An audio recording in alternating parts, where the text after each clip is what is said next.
இன்னொன்னு பேசி இருக்கிறார். நான் பஸ்ல வந்தா சுந்தரம் டிராவல்ஸ் வரும்னாரு.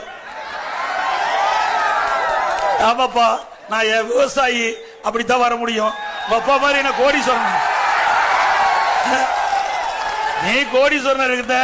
உங்க அப்பா முதலமைச்சரா இருந்தாரு, உங்க அப்பா திமுக தலைவரா இருந்தாரு. உடைய ட்ரெஸ்ல மட்டும் 8000 கோடி இருக்குது. 8000 கோடி இருக்குது. கருணாநிதி குடும்பத்துக்கு ட்ரெஸ்ல 8000 கோடி வச்சிட்டு இருக்கிற.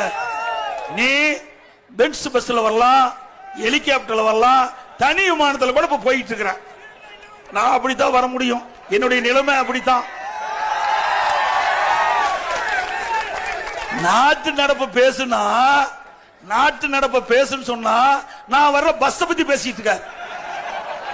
பரவாயில்ல, இந்த நாட்டு மக்களுக்கு நான் பஸ்ல வரத தெரிவித்ததுக்கு நன்றி.